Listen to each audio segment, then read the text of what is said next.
Hiya, I'm Gabriella Jukes, Miss World Wales 2019, and you're watching the Pageant and PJ's podcast.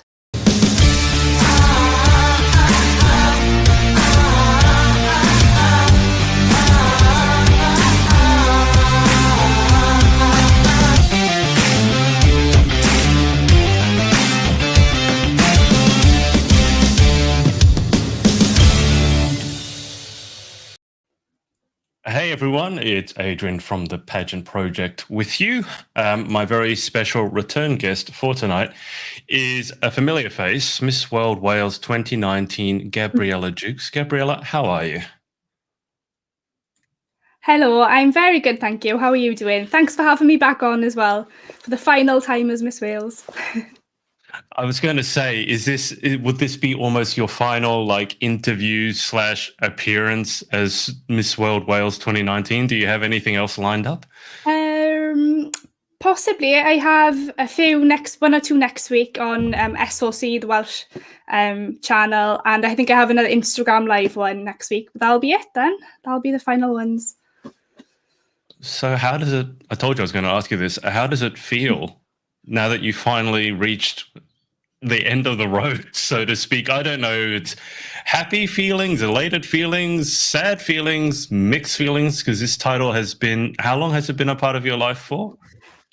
Well, I've had the title for 2.5 years, so it's been quite some time, but my whole Miss World journey started, nearly 8 years ago, I think.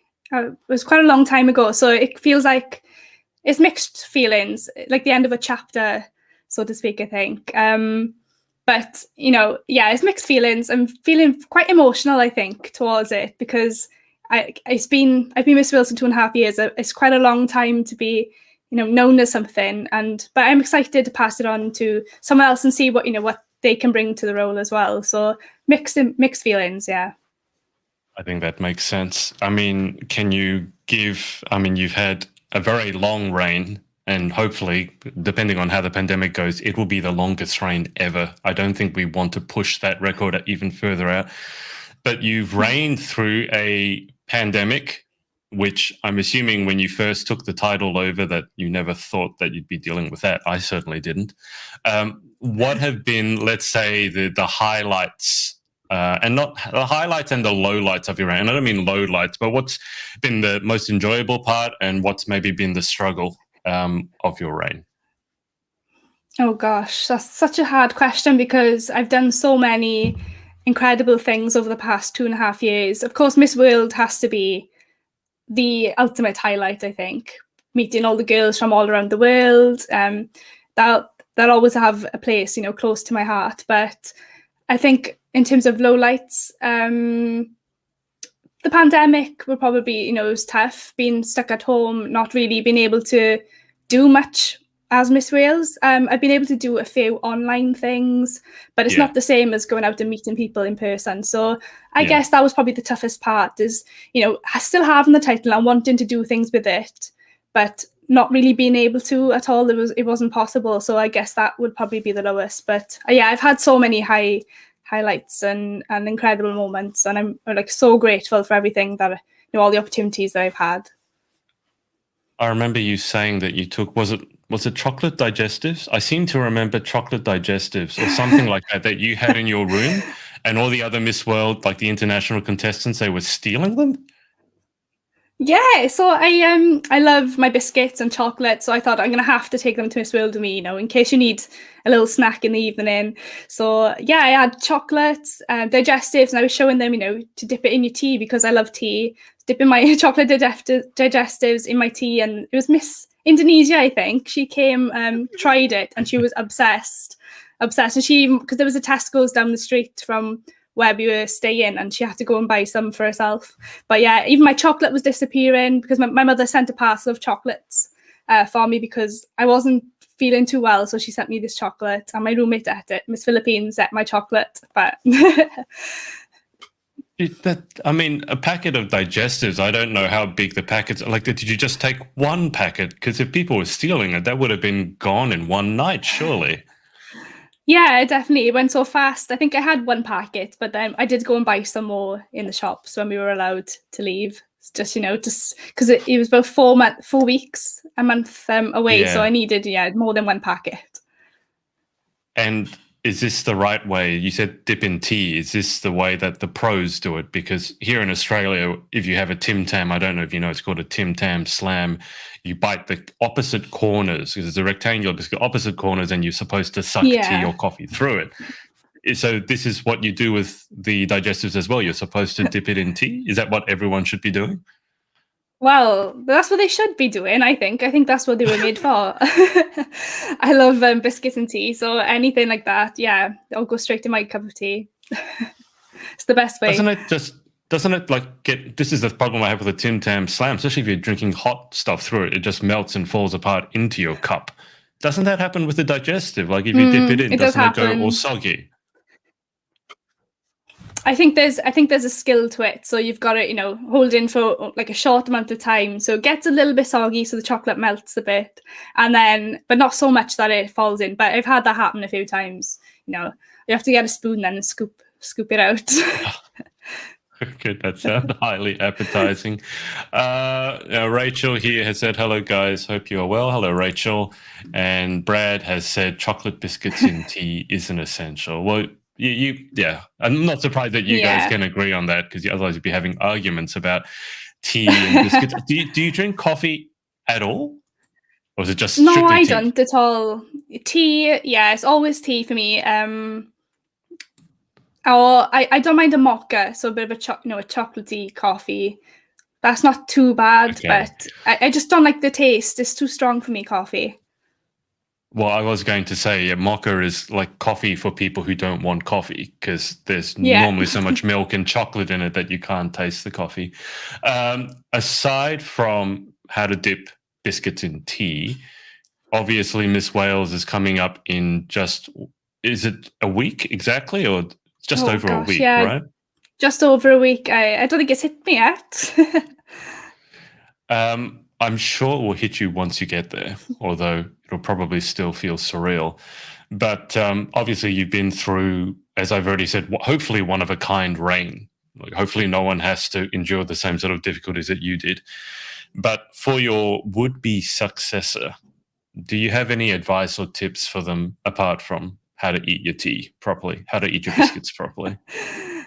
Yeah, definitely. I think what I'd say is if anyone could learn anything from my time as Miss Wales, is to just take every single opportunity that comes your way, because I was going to say a short amount of time. I've had a little bit longer than everyone else, but, it is a short amount of time in your life. So, just grab it with both hands and just make the most of it, because like you said, it's like once in a lifetime opportunity. So that would be my biggest advice, is just take every opportunity, but of course, enjoy it as well, because it only comes around once, and just make the most of it.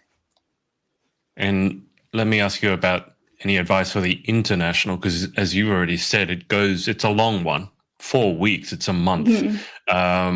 And hopefully for the next Miss World Wales, they get to have that experience. It might be a bit weird having been isolated for a year and a bit to suddenly be with other people for 4 weeks. But in terms of any advice dealing with the international, given it's such a long experience, any specific advice for that?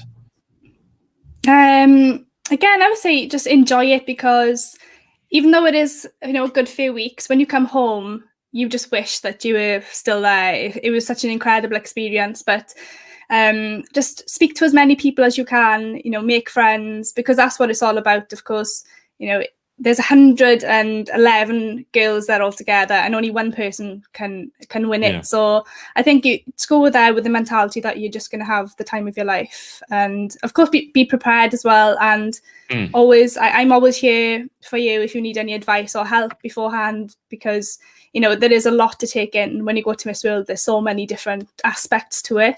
So I think just make sure you're prepared for it and just have fun, because not many people can say they've been to Miss World. There's such a small group of us, and it's an honor. So just cherish every moment. Can you give us an idea how much sleep you got over the 4 weeks? To be honest, it wasn't that bad. Like, I think especially Okay. because I was used to the timing because it was in London. So some girls probably had to adjust their sleep patterns. But it depends. We'd have a lot of rehearsals and we'd get up quite early. I think we'd have to be ready by about 8 a.m. So it wasn't that early. That's It was okay. Yeah, it's decent time. But there are long days, and then some evenings you'd have free, so you can sleep, whenever you wanted in the evening. So again, my advice for that would just be to sleep when you can. Just you need that sleep because the rehearsals, do take it out of you. I'm amazed that you actually managed to get sleep. I was thinking here you'd be, up at 3 a.m. every day and not in bed until 11 p.m. Oh, so no. I'm glad to hear. I mean, you wouldn't be able to survive. Always be like tortured with sleep deprivation. You said that, your advice was to prepare, which is great advice. Can you just go back through how you sort of prepared? Give us an idea of the timeline. So obviously the Miss Wales contestants, as we speak, there's only about a week out, so hopefully most of the preparation is done. But can you step us through sort of how you got prepared and how far out you were preparing for the competition for? I mean, you said it was an 8 years, like sort of 8-year journey, but let's say for your title run in 2019, roughly when, like how far before did you start preparing and how did you get prepared? I think for me, I did it in 2016 and I came top 5 in 2016. So my preparation started from that moment. I think I knew I was going to do it again, even though it was about three years ahead. I did it in 2019. So I knew before I even applied again for the third time, I was already preparing and thinking about, everything was relating to, my dream was to be Miss Wales. So everything, it probably took over my life, but, I just loved it so much. I love pageantry. So yeah, my preparations definitely started way before, becoming a finalist. And I think that's important as well, because if I had just started preparing as soon as I was accepted as a finalist, I may not have been as prepared, but I knew in my mind exactly, what I wanted to do and what I wanted to bring to the role. But then again, I suppose I went to the training days and stuff as well, and they really helped when I was a finalist. They helped me so much. Yeah. But yeah, it's a whole journey, not just from when you're a finalist. Well, for me personally, that was the case anyway. It took me years to prepare for it. Of course. Stephanie here has said internationals don't forget to eat. I don't think there's a pageant. Well, I don't think there's a pageant girl out there who would ever forget to eat. We often talk about food. I'm sure someone's going to want me to ask this. You can probably tell what question is coming, but you're about to hand over. So pageantry. I've seen all the amazing things you've been doing with your broadcasting career. So that's really taken off. Any pageant plans for the future, Gabriella? That's the big question. Well, that's one I always have to ask. Well, I'd say, never say never. For now, I'm concentrating on my career for the next few months at least. But yeah, again, you never know, I don't want to say no because you never know what the future holds. Right. Okay. That's the answer I like to hear. Play it close. Play it close to your chest. Let's switch to the career and how it's going. Since we last had you on, that looks like to me you've had amazing things happening. So can you just bring me up to speed? To be honest, it's been hard to keep up with it because I've seen you appearing one thing and then another thing, and it's like, wow, she's achieving so much, which has been amazing to see. So update us with what's been happening with the career. Oh gosh, it's been crazy, to be honest, since the last time I spoke to you. I think it's just absolutely gone crazy. I started presenting for Swansea City Football Club. If the listeners don't know, it's quite a big club in South Wales in the Championship. So that was an absolute dream come true for me to get that role. And I'm only a few weeks in, but I absolutely loving every moment of it. I'm presenting the live match day shows on Swans TV, so it's been absolutely incredible. And I've also started doing stuff for the Ospreys, which is a rugby team in Wales. So I've been, so busy, but it's been incredible. And I'm just so grateful for these opportunities because I haven't graduated yet. I'm doing a master's in sports broadcasting. I don't graduate till next year. So to have these opportunities come now while I'm still on the course. So I've been trying to fit in, my assignments as well as doing everything else. So it's been hectic, but I love it. I didn't realize you hadn't graduated yet. So you're still studying and you're trying to keep.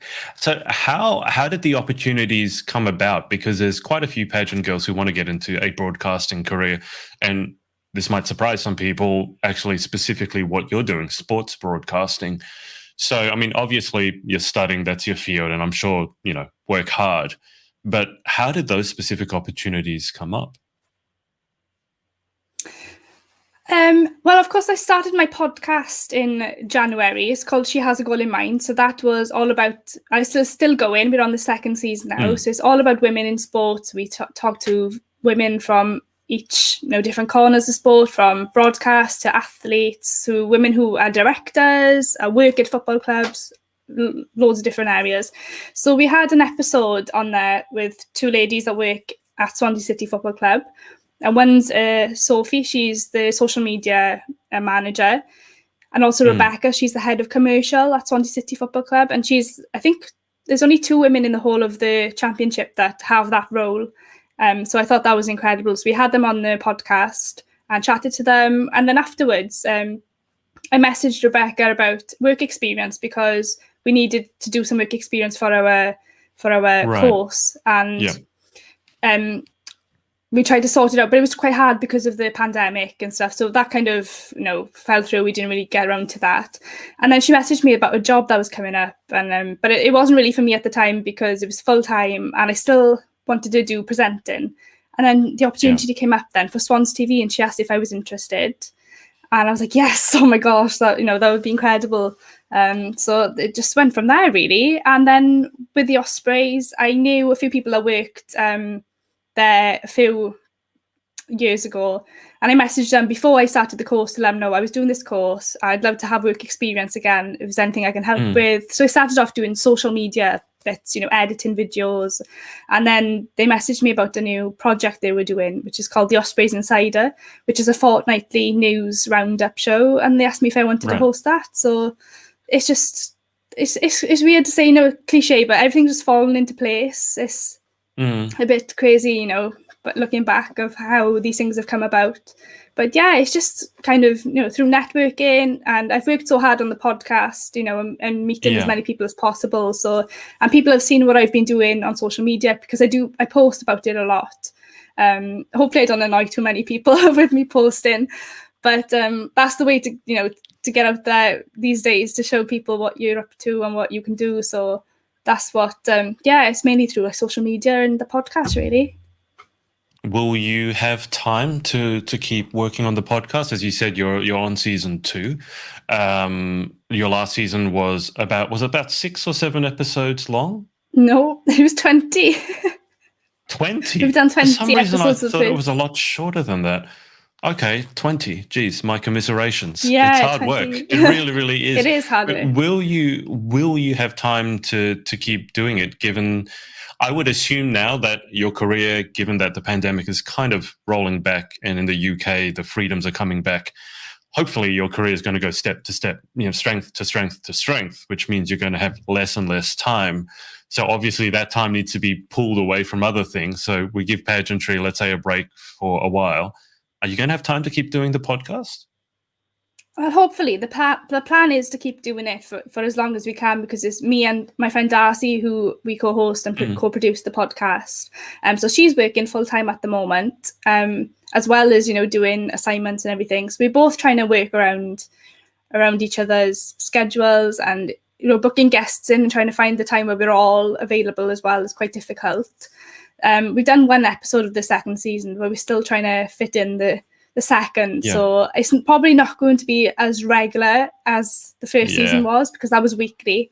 but we still really want to keep doing it because we just enjoy it, and it's lovely to chat to other females in the industry and find out what they've gone through to get to where they are now. So the aim is to keep going. It just may not be as regular, and I'll try and fit it in as much as I can, even if it's evenings or whenever. We'll try and make it work. You're not going to be getting much sleep, Gabriella. No. That's the thing. I always. Does the broadcasting have like things in? Yeah. Does the broadcasting have any like really early hours, or is it relatively civilized? I think possibly once you get probably on a bigger scale. It depends, I think. I'm quite lucky at the moment. Things really haven't been that early. Like the football kickoffs have been quite late in the night, so I haven't been going in until the evening. And all my prep is done like the day before, so I don't have to go in too early because it's all done. So it's never been too early yet. I have a show next Sunday. It's my first live show on SOC, so on the Welsh channel. I'm doing a program called Scorio, so it's my first huge like job. It's for the women's football as a reporter, so I'm excited for that, but I don't know what time that will be yet, so whether that'll be early, I'm not too sure, but I think I'll just take it as it comes, and if it is early, then I'll just have to put up with it because the things you do for the things you're passionate about, so I'll do it. Well, I'm sure you'll be having a massive adrenaline rush, so I'm sure you probably won't get any sleep the night before because you'll want it obviously to go well. Just going back to the comments for a second, Lauren has asked, we covered this a little bit before, but what would be your top tip for us finalists heading into the Miss Wales finals? So if you had to narrow it down to one, I mean, obviously Lauren knows very much what she's doing, but any top tips?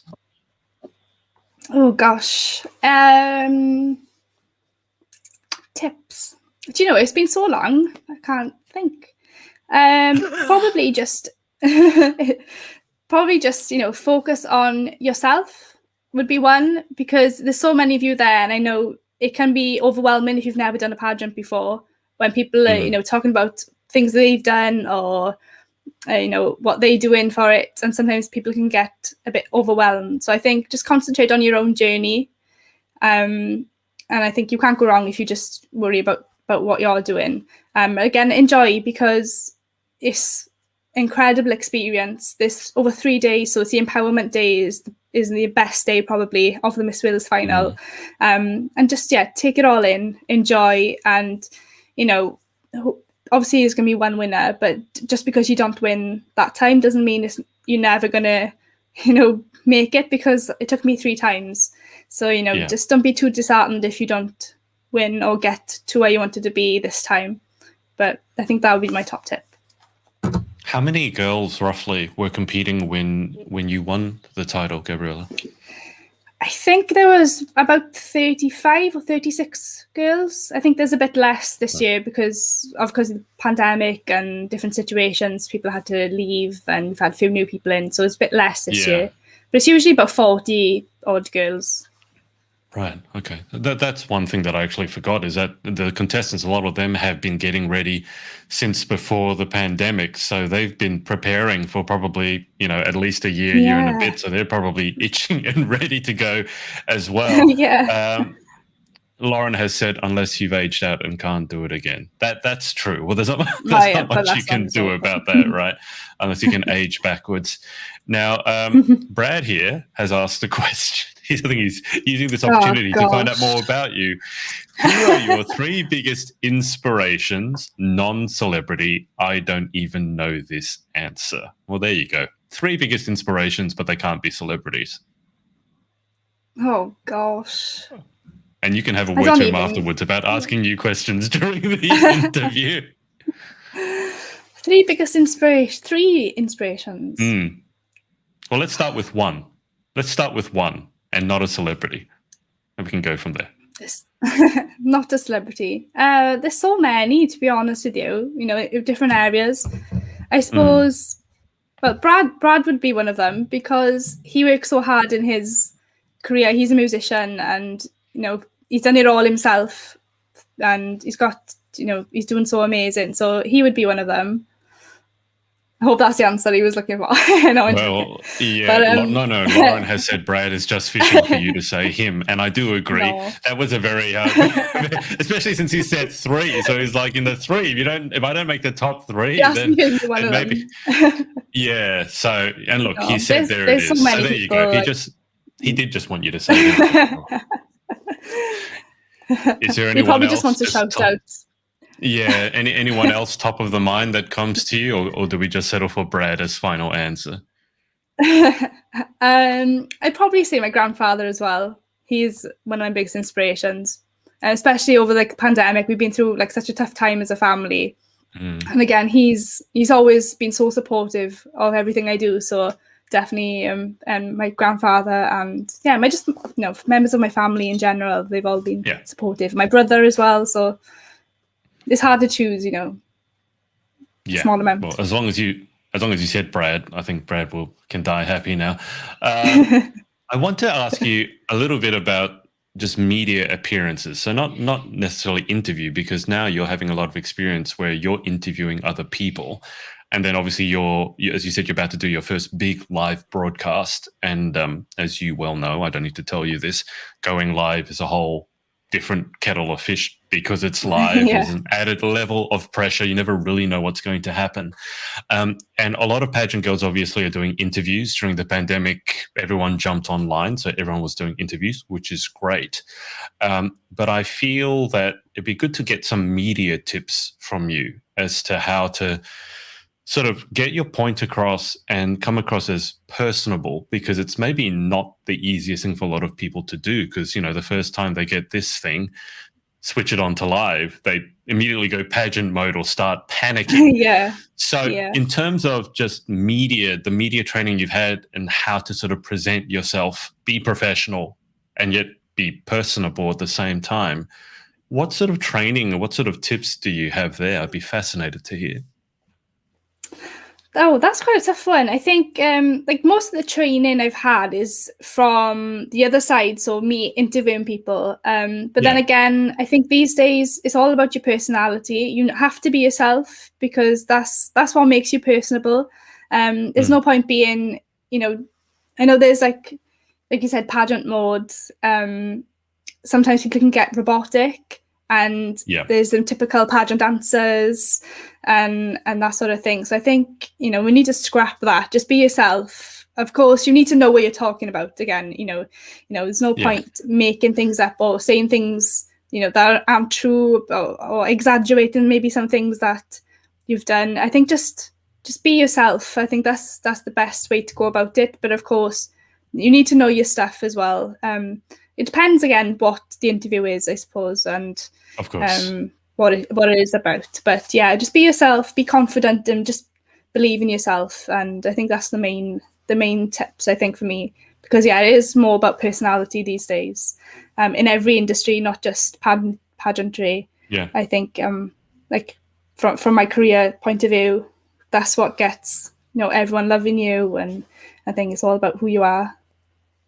Have you found it different or challenging? Because obviously you've interviewed a lot yourself through pageantry, and now you're the one who gets to ask the questions. And if you wanted to, I mean, you could ask really, really difficult questions as sort of revenge or karmic retribution.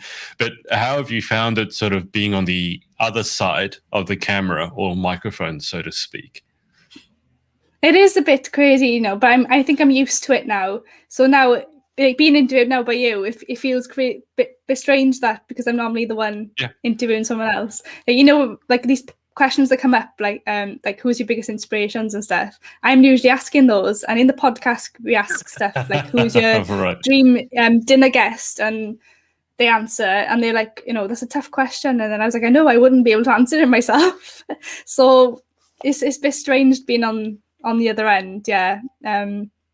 So I love interviewing people, I love chatting to people, but to be interviewed now is a bit weird, actually. That's fair enough. Do you have on your podcast, I can't remember, do you have fixed questions, like certain questions that you ask every episode? There's only towards the end we ask 3 questions to the guest. They're different every episode. Sometimes we will use the same one now and then, but the one question that is the same in every episode is, what's your favorite quote and why?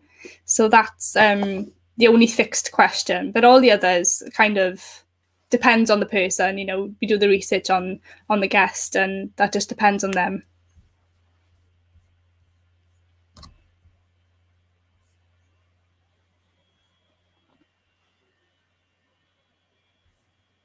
Can you hear me?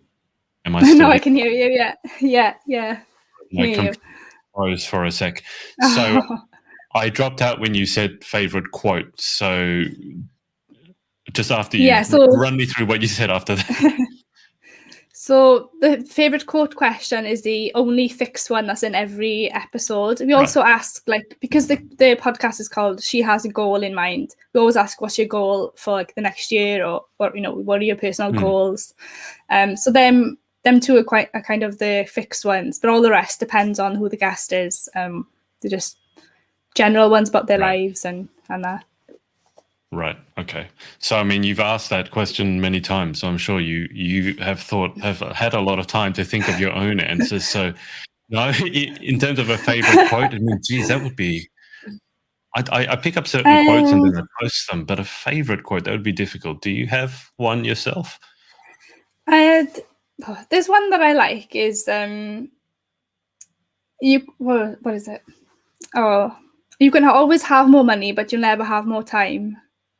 I like that quote, just to make most of everything, because they said you can always get more money.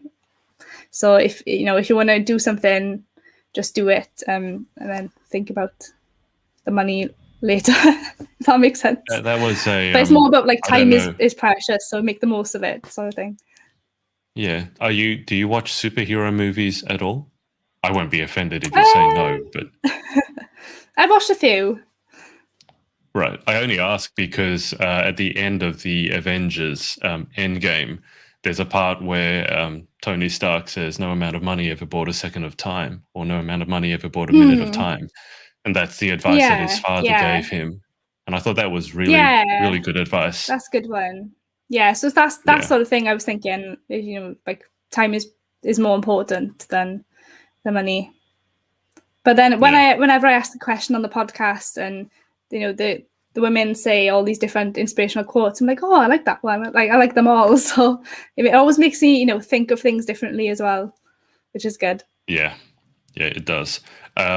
And the other question you said you asked is a goal, and I think it's a good thing to ask you what your goals are, because I mean, so much has changed. So you're about to hand over your title, and your career is going from strength to strength to strength, and it hopefully will continue to do so. So is it possible for you to set goals when you're just sort of living in the moment and you're getting all these amazing opportunities? Well, my goal was to, be a sports presenter, and I think I've kind of hit that goal already, and not expected it to be so soon. So my goal really is just to keep continue going as I am at the moment, because things are going really well, and I've worked so hard throughout the past year on my course and everything to get here now. So my goal is just hope for it to continue going this way, and just see what happens. But I don't have another set goal at the moment. It's just hopefully it goes as well as it is now. Yeah. And when did you say you'll finish your masters? Is that next year? Yes. So I think I graduate next June, July time. I have my dissertation left to go, so that's due in January. So after the dissertation's in, I've kind of finished, but the graduation isn't until July officially then. Dissertation sounds painful. I've had a few people it's actually not too bad, I think. It's not too bad? Yeah. No, because it's not written, and writing is not my strong point at all. So this one is a 15-minute sports documentary. So I'm quite confident that I can do it. So I'm excited to do it. To be honest, that's not fair. Yeah. That would be so exciting and interesting to do compared to writing a 10,000-word dissertation. Yeah. That actually sounds fun. Yeah, exactly. I'm looking forward to it. When I did my undergrad, I did sport and exercise science, and I had to write, about 10,000 word dissertation, and it was painful. So no, to not have to write one again is amazing. I had to do like 3,000 words, a proposal for it, which it was okay, it was manageable. But this one, actually making the documentary and filming and editing it and stuff, even though it's going to take a while, I enjoy it. So I'm looking forward to doing it. Yeah, that's a dissertation I can get behind. I have to ask. I mean, obviously, you're broadcasting and you're seeing a lot of sports, soccer, football, or football, rugby, whichever two words you use to describe it. I forget.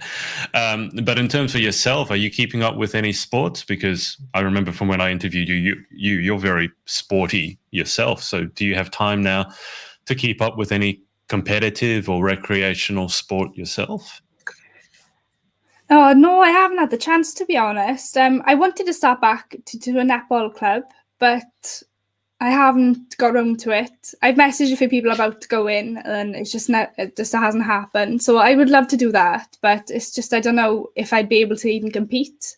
So I'd be able to go training, but I don't know if I'd be able to actually compete in it. But I have just been trying to keep active a little bit. I had a personal trainer that I was going to weekly, but things have got so busy this next month. I'm not going to be able to go at all. I don't think I can't fit it in. Yeah. But I've been enjoying going to the personal trainer and trying new things like weights and that. But I would definitely love to do competitive sport again. But when that will be, I don't know.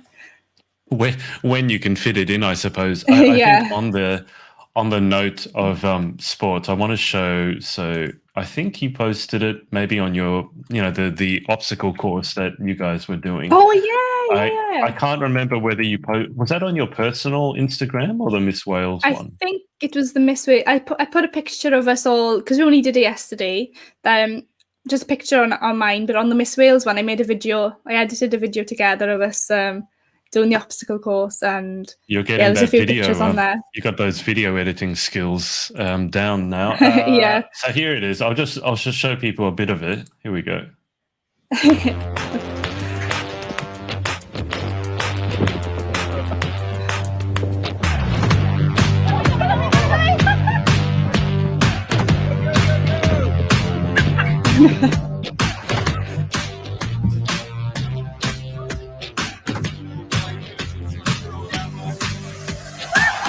You look like you're in a field of wheat. Was that in someone's like it looks like a farm?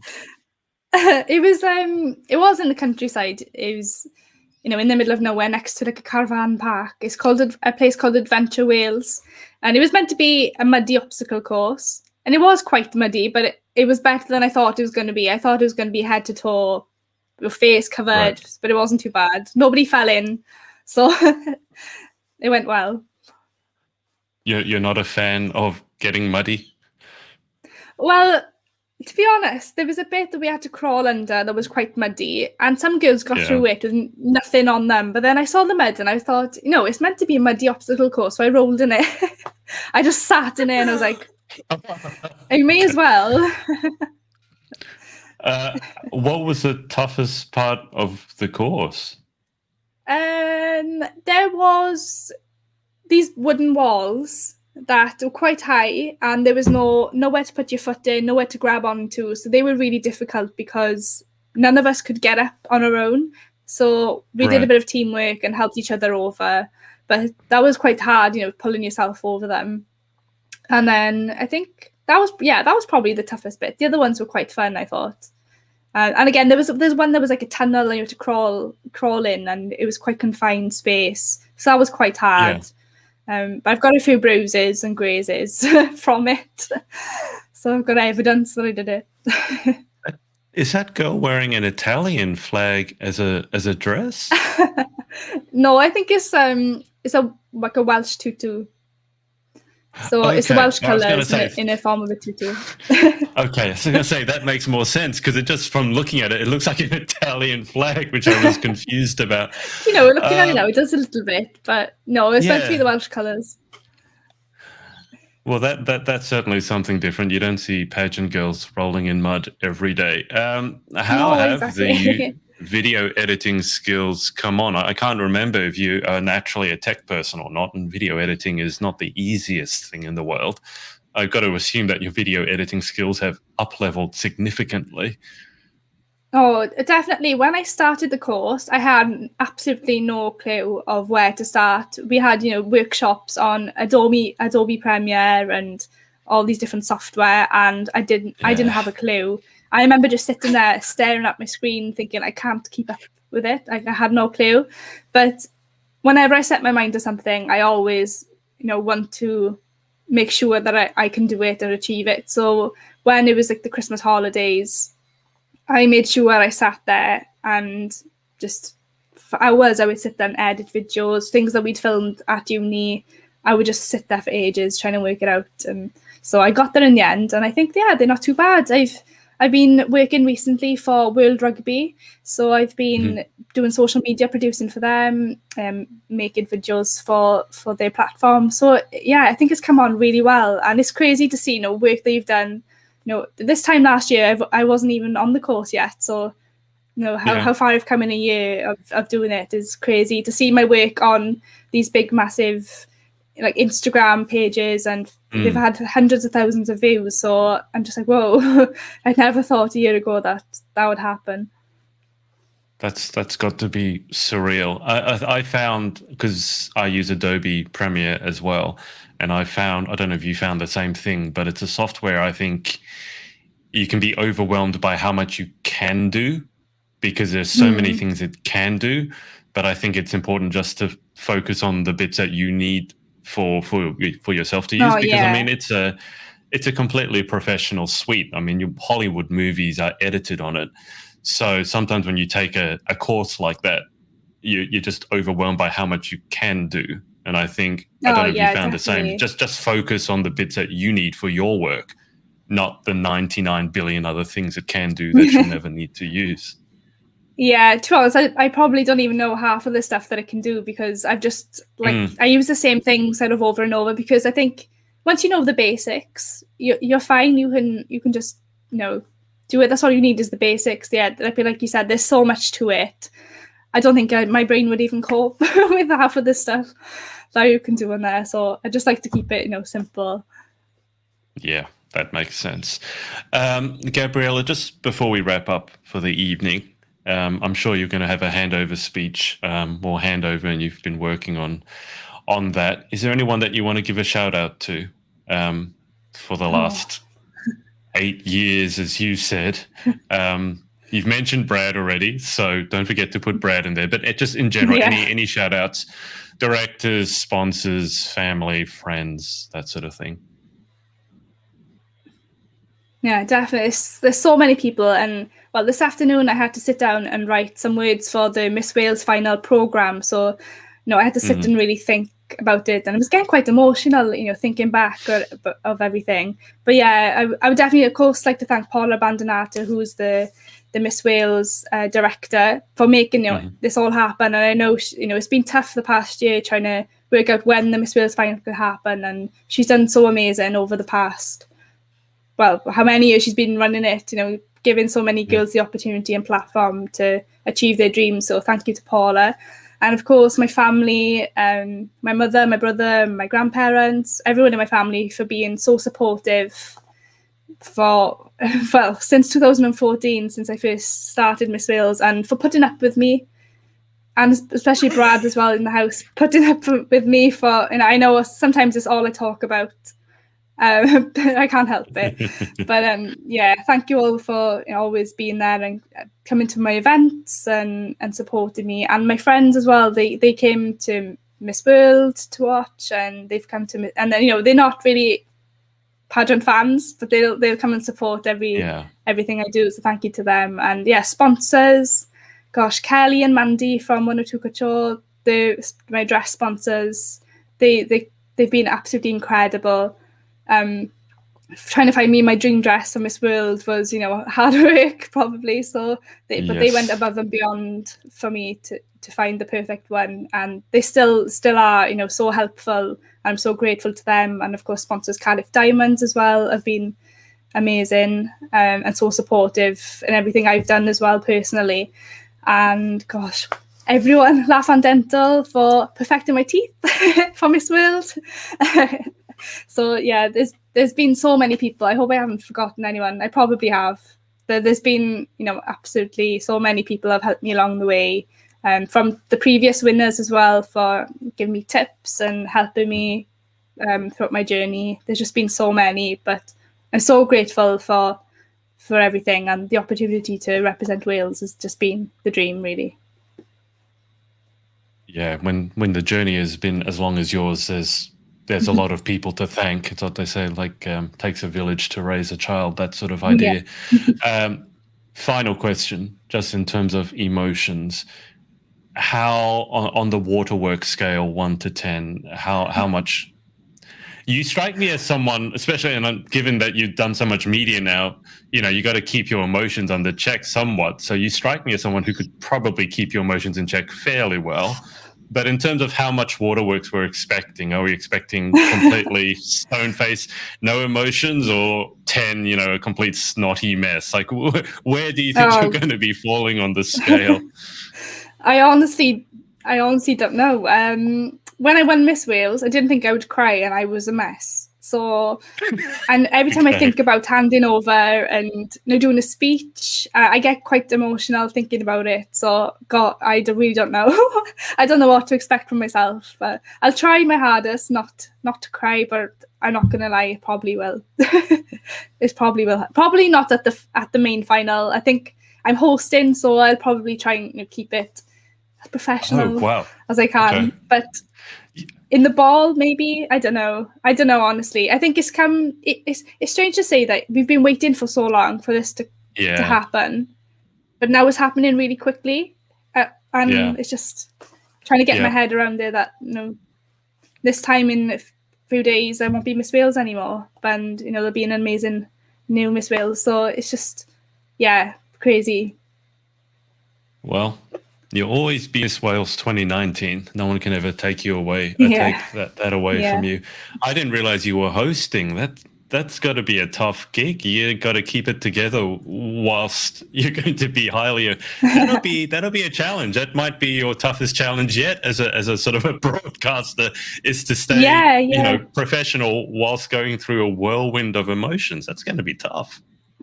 I know, definitely, it probably will be tough, but I'm really excited for it, and I think I am really excited for the final to come, but I don't know what to expect when I'm going to be in the situation, but we'll see how it goes. But I'm excited. Well, all I would say is bring tissues. Just bring tissues. You probably will need them.